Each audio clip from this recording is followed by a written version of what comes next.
I came to Islam, my life was really kind of focused on drink, drugs. The whole kind of purpose of life was just to have fun and have a laugh. And it's just a way of kind of making your life bearable until you die. I tended to kind of be in a kind of heavy metal crowd, hanging around a lot of people with similar interests, which weren't always the best company to keep. My first experience of seeing Muslims was the 9/11 attacks. I remember I was quite young at the time and I wasn't completely aware of what was going on.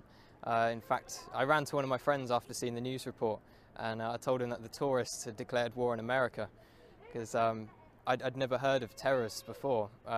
As the war was unfolding and I was seeing more and more about the war in Afghanistan, I started understanding that these people were Muslims and that the Muslims were doing these horrible atrocities across the world. So from that kind of media bombardment, I started getting a strong hatred for Muslims.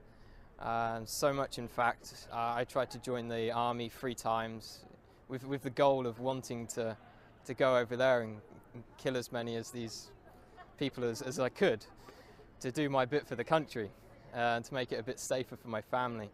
I thought they were kind of the big evil of the world. I started hearing a bit more about Islam. It was the last time I was applying for the army. I came across this radio station. It was at a time when I was listening to conspiracy theory radio and things like this. And it was a radio station from the American government called Terror Talk. And it was talking about the life of the Prophet ﷺ.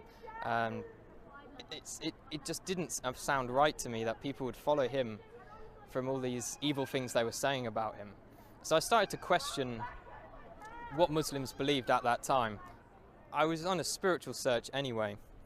At the time I was looking into Norse mythology and paganism, and one of my friends turned to me and said, before you decide on this paganism thing, have a look around a bit more.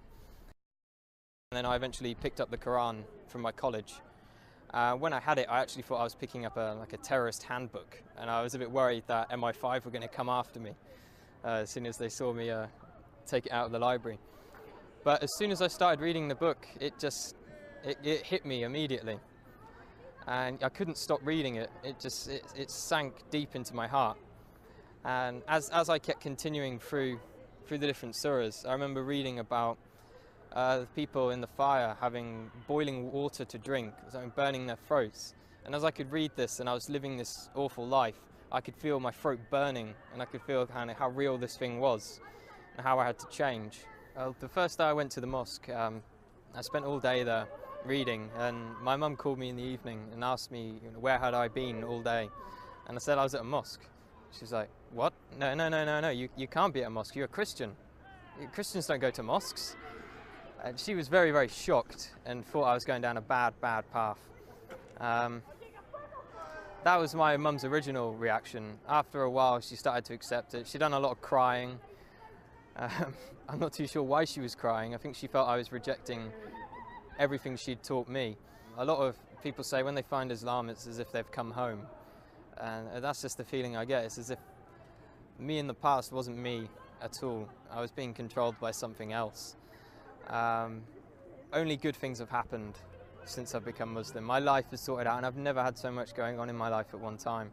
If I was going to give advice to someone else who is thinking about Islam, I'd definitely tell them to come to the mosque and speak to a man of knowledge, not search the internet for the answers. There are some good things on the internet, but when you don't know anything about Islam, you can't judge what is right and what is wrong. So it's much better to speak to someone, spend time with the Muslims. I spent many weeks in their company, and you get an understanding of who they are and what kind of quality of people they are. Don't be afraid of what your family think. I've had many people, and myself as well, was worried about what my parents would think.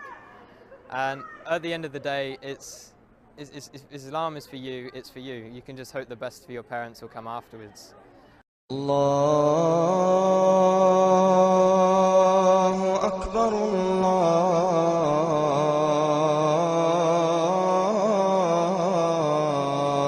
Akbar, Allah.